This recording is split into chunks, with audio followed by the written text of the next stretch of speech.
Welcome to this episode of the Xavier Files as a part of Cyclops is Waiting for Me, an X-Men animated recap podcast where we are chatting with the voice of Roberto Da Costa, a.k.a. Sunspot. So, I'm JC, and I don't know why I said so there. And I'm Rod. I am going to give a little caveat. I was just saying I've been at VidCon all week, so if I have some squeaky moments, I'm going through second puberty at 41, or it could have been VidCon, and I am excited to introduce our guest, Gui. Hello, everybody. I am Gui Agustini, the voice of Roberto Da Costa, a.k.a. Sunspot, and I'm super excited to be here with you guys. You say it with so much more personality and flair than I do with the last name. I don't know. Something got lost in all the levels of European in my bloodline. So some quick housekeeping. Cyclops is Waiting for Me is our weekly podcast series. We're going back and watching every single X-Men animated episode we can find. And then we have some bonus episodes too, including interviews with members of the voiceover cast and creative team behind the show. This podcast started with the original 1992 X-Men the Animated Series that was building up to the release of X-Men 97. Rod, I don't know why I ran over your stuff. That's fine. Yeah. I guess we're swapping. Oh, wait. Okay, this is me. Don't forget to follow us on social media at Cyclops IWFM Pod on Instagram, TikTok, Threads, Twitter, and Facebook. Of course, make sure to follow us on all your favorite podcast services.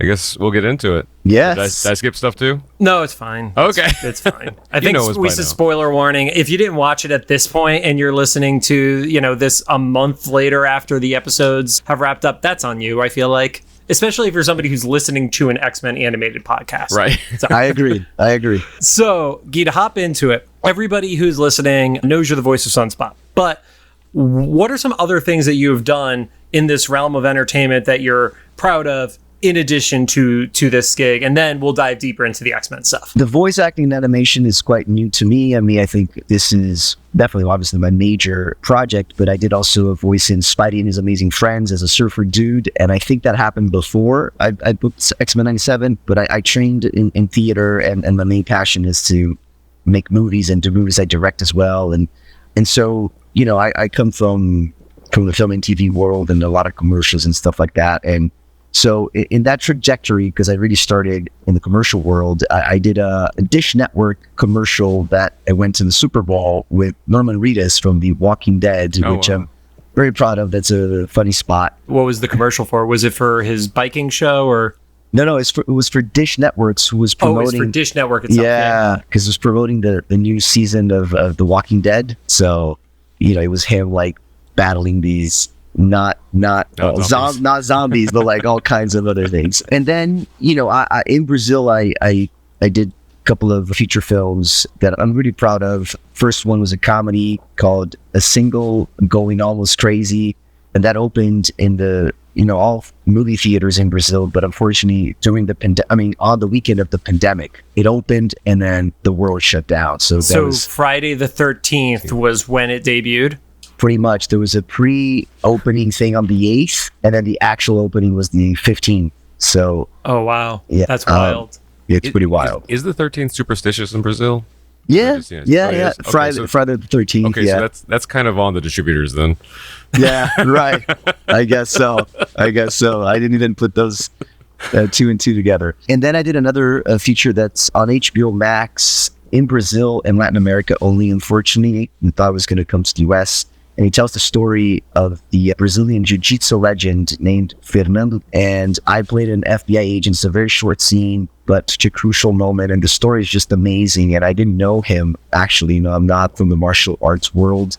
So it was really awesome to be a part of it, because I was really moved by the script when I read it. And it's an incredible story, beautiful story.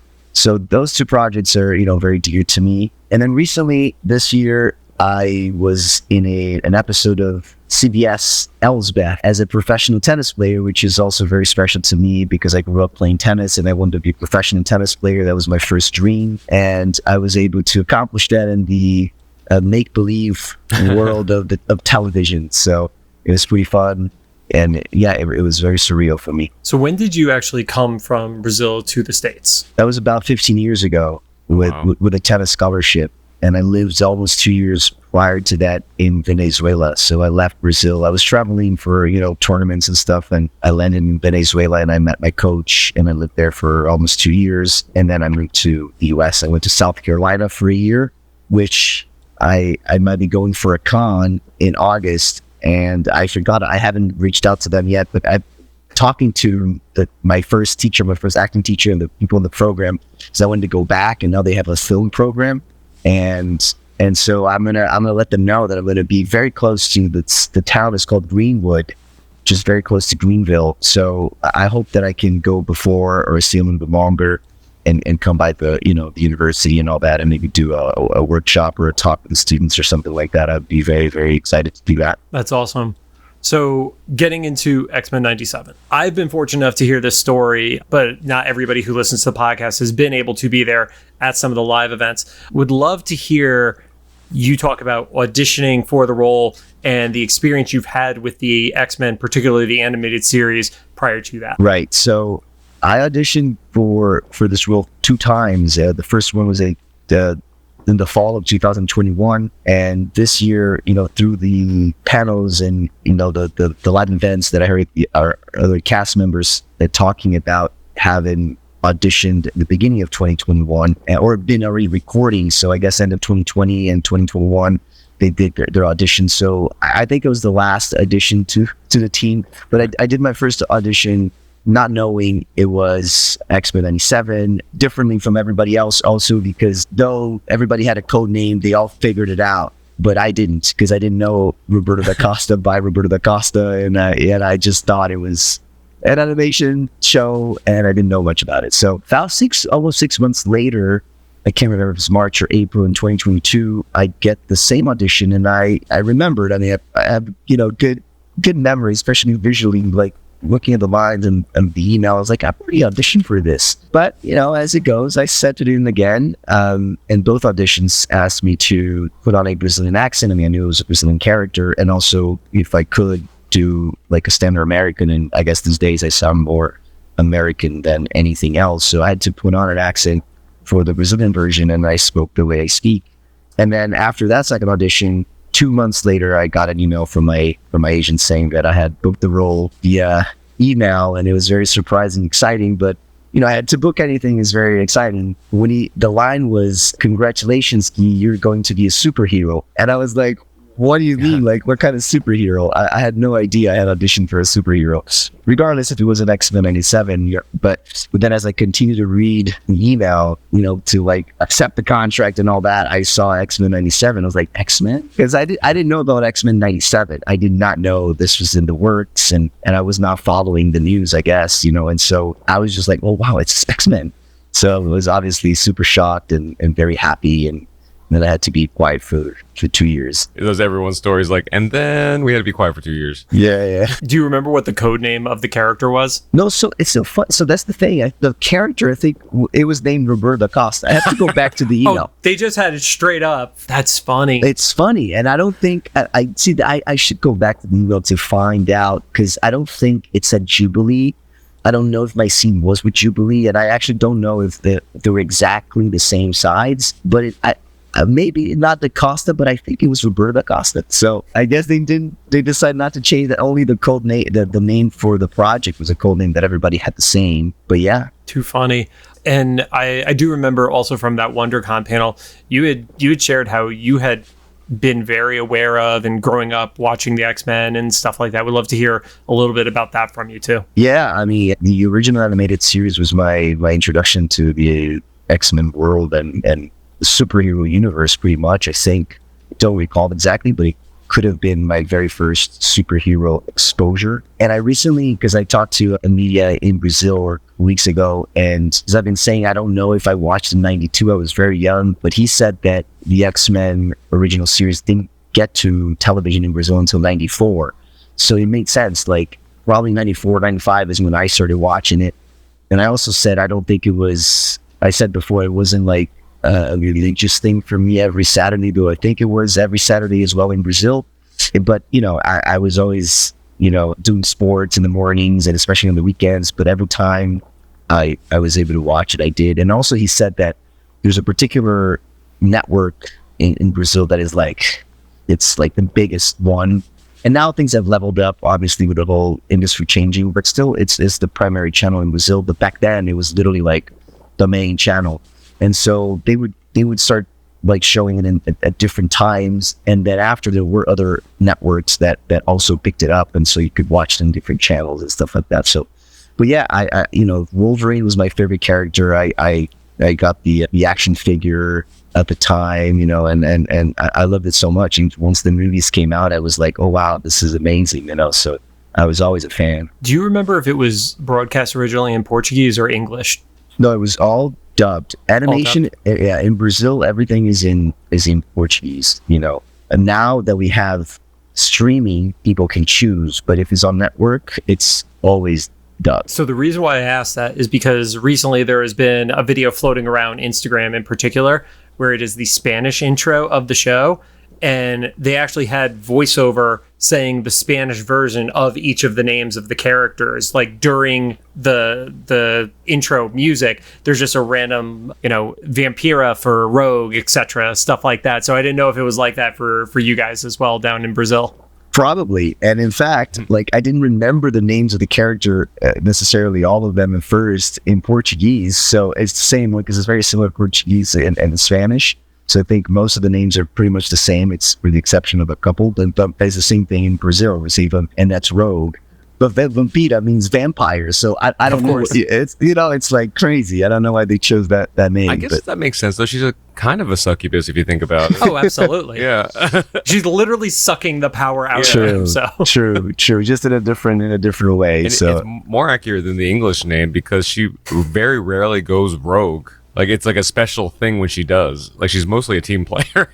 Right. Well, I think when they originally created her, they had more intent of her, like, skirting the line between good and bad. Yeah. Whereas people are like, oh, we like this character. Good. Make her a good guy and put her in something skimpy because it's the 80s and 90s, Yeah. Right.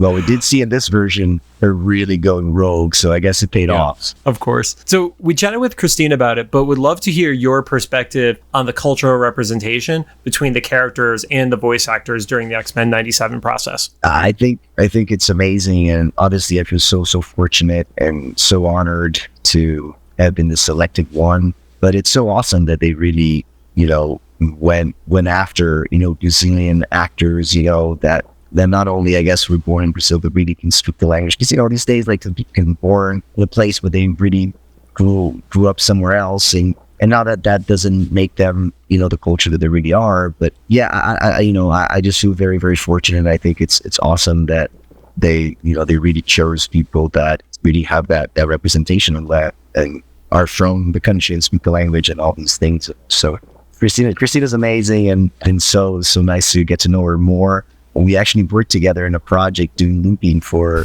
a movie, and the first feature film of Rudy Mancuso is amazing. It's on Amazon Prime, called Musica, and he's also Brazilian. Half of his mom is Brazilian, so they had a lot of like Brazilian actors coming to do looping for the project, and that's where I met Christine. But I didn't know that she was actually playing Nina until even after the premiere, because I don't think she went to the premiere. So yeah, right, because she didn't come to one of the events at Scum until the 8th week or something like that, I want to say. Exactly. You were talking about it. And if it wasn't for like me telling her, like, she was messaging me on Instagram, and I actually thought she didn't live in LA. I don't know why. I just, and I was like, and she was seeing my posts, and she would come and she would say something, and all of a sudden, like, do you live in LA? I was like, she's like, yeah, I live. It's like, why are you not coming?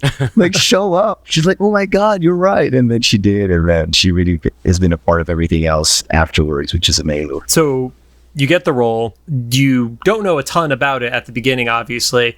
What were you expecting Sunspot's arc to be? I had no expectations, John. Like, literally, I had to, research a lot about, his journey and his history in the comics. I didn't really know. And so I guess in a way, I think it worked in my favor, even in the audition, not knowing what it was. I just did my version, and it clearly worked out for the instructions that they gave me, or the descriptions that they gave me. And then after that, obviously, I just used the script as my main, blueprint. And as I like to say, is king and queen for anything that I do, right? You have to follow that storyline and what's going on that page, and bringing ourselves to that vision. So But yeah. I'm actually kind of curious, and this kind of connects with what you just said and something a little bit back with the representation.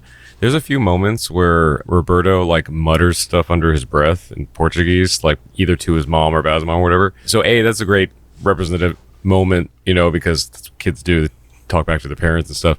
Was that would they leave that up to you to come up with, or was that like in the script? No, it was almost everything was in the script. Okay. And people have asked me that because especially in episode 4 where there's almost like 3 expressions that he says it at the same time, like in frustration with Jubilee after like almost dying in the game, right? And they were like quite spot on. So people have asked me, and I'm like, no, this is like everything's in the script. The only thing that I can't remember exactly. There's a couple times, even for that particular moment that had expressions, I gave them like different versions of a couple of them. I asked those it was okay, and they were always so open to everything Portuguese wise or Brazilian. They really wanted my input and anything else I could throw in there. But the only main change was the word mãe, which is mother, because it was written mamãe. And mamãe, it's a very, very childish way of saying mom or mother. So I'm like, a 17-year-old, well, however old he is, but among that age, you would not say mamãe. So that was the only change, to like shorten it to mãe, because that's what we say. Well, but yeah, it was crazy. And I found out recently from Bo, the main writer and, former showrunner, that the reason why, because, he attended a lot of the watch parties that John was part of, and then you went to as well, Rod, that because he has a really good friend who's Brazilian. So he would ask him, like, if I want to say this, how would you say it, right? So instead of just relying on Google Translation, which is pretty good and accurate these days, but I guess for particular expressions, he had actually a source from Brazil. So, that's awesome. So when you're preparing for this character, there's a ton of Sunspot comic appearances. I think at the Comics and Cocktails event, we found it's like 550, 600-ish appearances. But there was also a few appearances of Roberto in X-Men Evolution. But he says like 4 lines or anything like that, like throughout his entire thing. Yes. So you kind of had a pretty clean slate. Like, what were some of the like inspirations for how to portray the character in, any prep you did before going into that recording booth for the first time? Yeah, in terms of preparation, I really went to everything I could find online. So I watched everything from all the MCU like appearances and, the scenes in Evolution, which exactly is what I actually thought it was like a muted animation series, because I could not see him, like the clips that I found, he did not speak.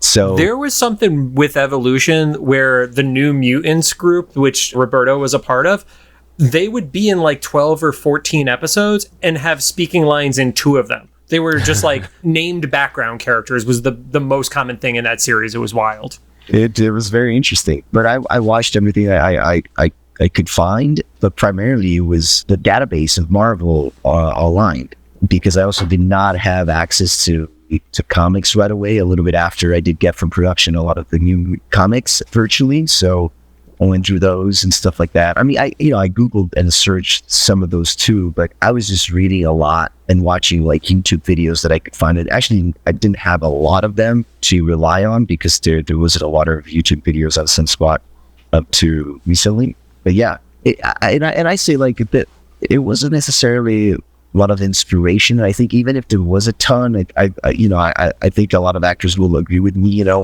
like if you're going to do any Shakespeare project or any Shakespeare character that's been done for so many times, like you might watch it or you might not, but it's like you're going to do your own version anyway, right? And again, and the vision and the script, that's going to dictate so much. So it was more of a curiosity for me, more than one inspiration, because I think like, again, it's about the team and the vision and those lines, and the situation that he's in.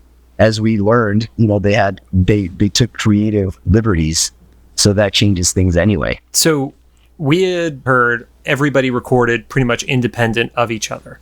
That was the case with you as well, correct? Yes. How is that preparing for like a romantic role like what Sunspot was having with Jubilee, when you literally don't get to be there with Holly to get that energy off of each other and having moments like that? Yeah, no, it was very interesting. I just thought, and actually I learned that it's been pretty much this way anyway, meaning recording separately, because there were, I learned through the panels that the OG cast in the beginning of the recordings recording together, but actually not for long. So even in the 90s, they were recording separately. But I thought it was like probably because of COVID. I didn't know that was like a standard thing. And I was like, it'd be so cool to have the other person to just like play off of, but yeah, I just the experience that I had prior to this, knowing it's going to be just myself, I'm like, well, I just got to do my best, and again, trusting incredible voice director that we had, Meredith Lane, who was amazing, and a lot of the cast members that worked with her many a times, and I didn't know she was such a esteemed, person in the industry, but she was wonderful to work with. So yeah, it's a great testament to her and the whole team.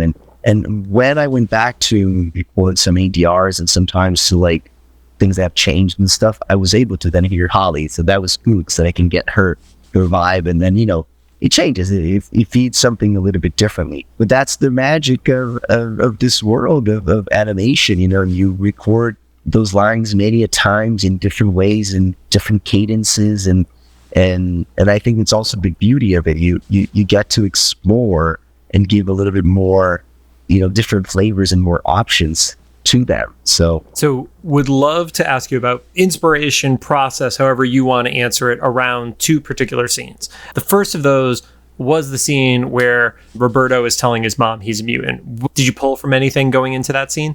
I don't remember very, very vividly that recording, but I haven't had an experience very similar to that. But I think definitely like throughout the whole process, the similarities in terms of not fitting in, the moments that I've felt, in my adolescent and, childhood years, like that I felt left out or whatever, my insecurities and stuff like that. I think that's the main part that I kind of, pulled from, to tackle those moments. And just to review something that's very hard, I've had, I love my mom. My mom's and I are much closer these days, and not that we have been apart, but just like, I guess, as I, grown older and stuff like that, and being apart in terms of distance and many other tragedies that we had in our family, there are difficult moments to share things. And so I think that's how I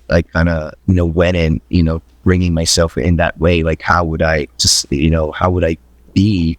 And how was I having to say this that is so like hard, it's so difficult? What'd you think when we got into Tolerance's extinction and you found out that Roberto was going to go to Magneto's side in the schism between the team? That was like, I was really excited to see how that's gonna play out in animatics of it, because I don't know if I went back for ADR for that. I just don't remember seeing those visuals at all. So yeah, it was really cool. I mean, I liked it, but I know there was like with the audience and the fans, it was very interesting to get their reactions and how they were, shocked by the whole thing in a way. One of the funniest moments, and laughed myself when I watched it, because I would watch every night at midnight before we'd end up at Scum the next night. But it's when Roberto hits Jubilee with one of his blasts and then immediately just starts apologizing. It's like, oh, I messed up. And your delivery on that was phenomenal, like legitimately laughing out loud, not actually just putting LOL on a piece of paper, Yeah, thank you. Thank you. Appreciate it. Listen to our commentary about that episode. I think I said something to the effect of like, man, Sunspot was a boy in this episode. Because like he gets asked to make a decision between two teams, and he's like, okay, I'm going to choose the team that has like one singular other member, some lady who just got out of a coma like 2 hours ago, and then you yourself have only been on the team for like a day and a half. 15 minutes. Yeah. And you're like, that'll be good enough against Wolverine. Like, that sounds like a good idea. Wow, that's really well put. Yeah. Oh my God. That's wild. What was it like when you got to read the script, when you saw that Roberto was flying for the first time? Yeah, I mean, that was really cool. That was really, really awesome. Just by obviously, through the research in the beginning, to know what it is that he can do and what is it that he does, and through the images, I think it was mostly in the New Mutants, the MCU, that I think he does, right? And yeah, it was pretty awesome. That save, it was But it was so much more, the memories that how I have it from actually watching, because people were waiting so much for him to actually have his powered version. And I didn't remember, it's so wild because I had such a good memory for things, but when it premiered, like I didn't go back to the scripts, and I did not, because everything was recorded out of order, and obviously I read the script that, it was a long time ago, and so I never went back to read the scripts, and so I didn't know the stories anymore. I didn't remember. I remember, sporadically some scenes or things that I did, but then after episode 4, I'm like, no, I'm gonna go back to the scripts. I need to know what's happening before I watch it, because most of the times and actually at first I was watching for the first time at Scum and Villainy, and I'm like, no, I'm not gonna do that because I'm missing so much. So yes. I went back to the script, and then I watched it first, and then I went to Scum and Villainy, which is a much better experience. So for those, last 3 or 4 episodes, I knew what was going to happen and everything. And so I was very excited, and I knew people were going to be too. And the experience there at Scum was so awesome. So awesome. Yeah, one of the other deliveries I thought was fantastic is when Roberto actually says Sunspot for the first time, because obviously we all knew about it from the initial announcement of the character being there, that Roberto Da Costa is Sunspot, but they saved it. It was like, his Avengers Assemble moment in a way, to just be able to declare it in such a big battle and everything like that. So. Absolutely. Well, thank you for saying that, John, because I was very nervous about that moment. I was very excited for those. Also, you asked me this in the beginning, and I should have said it because I'm super proud of this, though you don't see me on camera or in the show, but I was part of this HBO show called The Time Traveler's Wife, and show. Yeah, it's a famous book, and it was a movie, and then HBO did the show that unfortunately only had 1 season, and it was starred by Theo James, and I was his acting double in the show to make all those scenes work where there's 2 of them, right? So it was such an incredible experience because I worked with them so closely, and the director David Nutter, who was a legend, and anyway, super proud of that. And then a couple weeks before the premiere, I found out that Theo was voicing a character who is Bastion. So Theo is who actually voices Bastion, and so I was like, this is such an ironic life and industry and moment, and now I'm gonna be the lasting Theo James in X-Men 97. So I was very excited about that moment. It was a great reminder when Bastion got revealed, because the Theo James stuff, like you said, got announced before the show happened, but we didn't know what the role was because they kept Bastion on the DL. Yeah. So it was such a traumatic season of, like, especially the events of episode 5, that most of us, I think, legitimately forgot about the Theo James announcement until we heard Bastion speak. Yes, I think so too. I wouldn't say this, not going to tell who, but I was able to get a little bit of a insider thing, and I knew that Theo was voicing Bastion a little bit in advance, but it had already started. But yes, when I just got the first, I didn't know that Theo was voicing something, and I hadn't spoken with him in a while, and then I saw the deadline or whatever on the internet, and I'm like, oh my god. And so, but it wasn't until later that I messaged him and he responded, and yeah, it was pretty cool. But anyway, to that particular moment, I was so nervous because I went back to record that line a few times, and I kid you not, I was like, I think it was, I don't know, maybe 3 times for different reasons. There was a couple times that they changed the line, because the line actually, the way it's there at the end, it was not personally written as, it was a little bit different, but there was, it wasn't just particularly just that line that I went in, but I was doing that line again, and I asked them, like, guys, am I fucking this up so bad? Because it's like, obviously this is the biggest freaking moment, and they're like, no, because this and that, the animatic changed and whatever, So, and then I felt better recently because I think it was Allison C. Smith who, in a particular moment, had to go. She went back in also several times, or I mean, some of that, I guess, or even Matthew Watterson was saying, like, there's some moments that they were brought back in many a times to redo, because they were so awesomely meticulous, everything, the attention to detail and to really nailing the moment. So the team in Marvel, and they all spent so much time and had so much care to really nail those very important moments. So, but I was nervous, and I'm glad it worked out, and it came out that way. And I think obviously the way the line is there now, it was the best reiteration of the versions that I recorded. So speaking of nerves with the community, because obviously like it's been received well, but would love to hear like what it's been like for you with this X-Men community. We talked about this with Christine as well, but it seems like the build-up and fandom around this show is unlike almost any other show that's out there in animation and television, frankly, at this point. I agree with you, though I have nothing else to compare. However, from people like David Arrigo Jr., who's been in so many things, or even AJ, like so many of our cast members, have been in so many other shows, and I've, gotten to see them and get to know them a little more. And that seems to be the reality and the truth, that not only in terms of the fandom, but also like the community within us, the actors, the voice actors, it's been such a cool feeling and a cool like family feel. But definitely, one of my good friends who went with me to the premiere, he said to me, like, you have no idea what you got yourself into. And I literally did not. Like, I was not expecting this to be this huge. Yeah, I think one thing, and Rod and I, like, we were joking about this in the weeks leading up to the premiere of, like, what if it's not good? Because we had been doing our show for more than 2 years, like watching all the classic episodes, starting to get into Evolution. We're like, what if this misses the mark? What does that mean? And I am sure from the voice acting side, like it's amplified for you guys. You're like, I'm forever attached to this thing that has so much legacy built into it. And then of course you got the relief of, oh wow, the entire team nailed it. Yes, that is so true, John.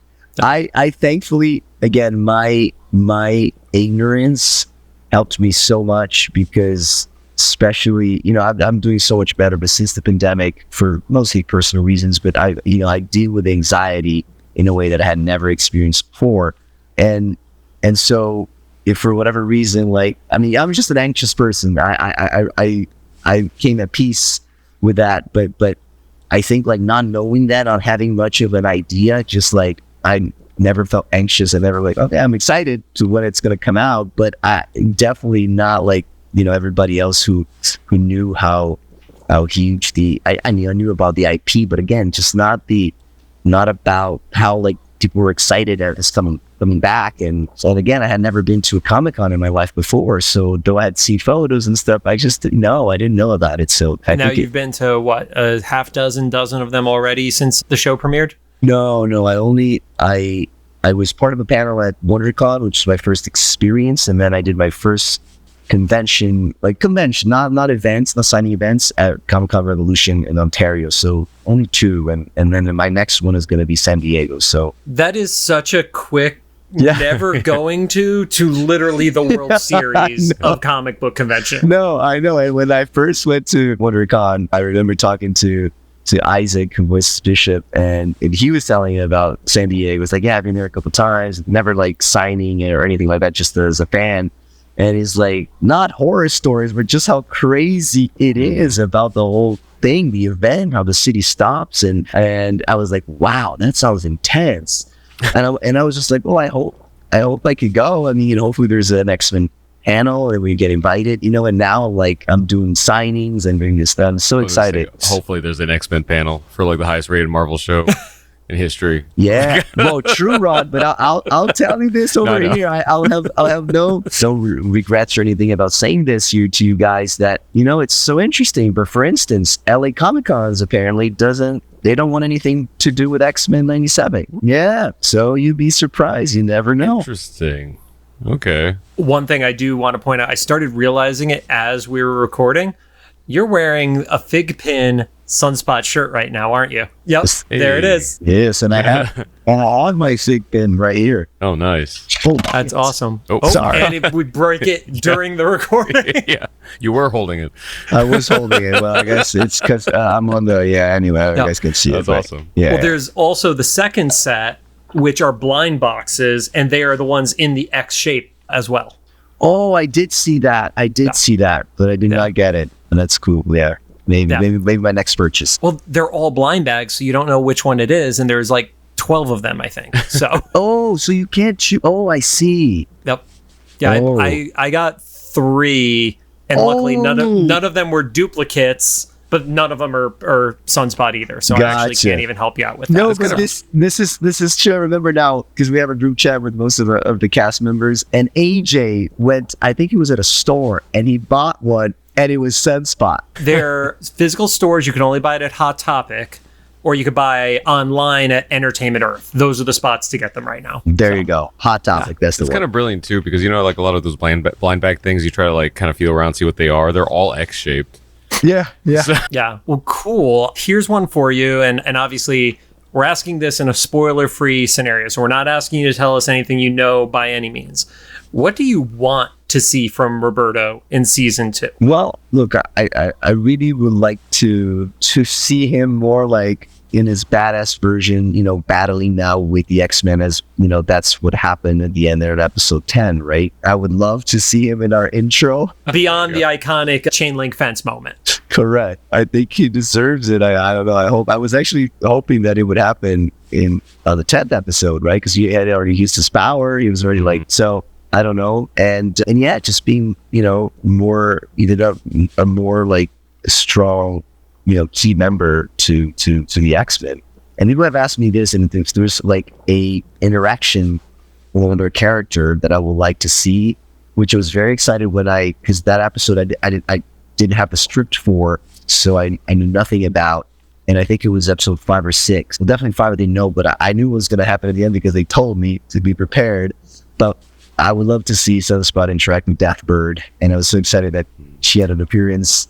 But because of the comics, the comics that I was given to read from production had my favorite moments of Roberto, his funny moments and his funny like romantic things with Deathbird. So I was like very into it. So I would love to see them interact in some way. She can convince him that it's the Milky Way is not the ghetto that she believes it is kind of moment. Exactly. And maybe takes Roberto there for a second. Any that you want to ask Guy? I know I've been talking a lot with him. So no, I think you actually kind of answered a lot of the stuff that I was thinking, because like you already talked about the story that Christine talked about, which was hilarious, that you didn't know that you could have talked to each other about the show for like almost 2 years and then didn't, because you didn't want to break your NDAs, but you didn't know. You see, yeah. we are loyal to those, right? And I didn't know about the Theo James like connection too. So it's just one of those things where they always say about LA, especially like the secret is to just stick around, because you think it makes sense now that all you guys were friends, but really is all you put in the work and you're the ones that were left, right? I think and not to diminish any other work that other people have done, but like,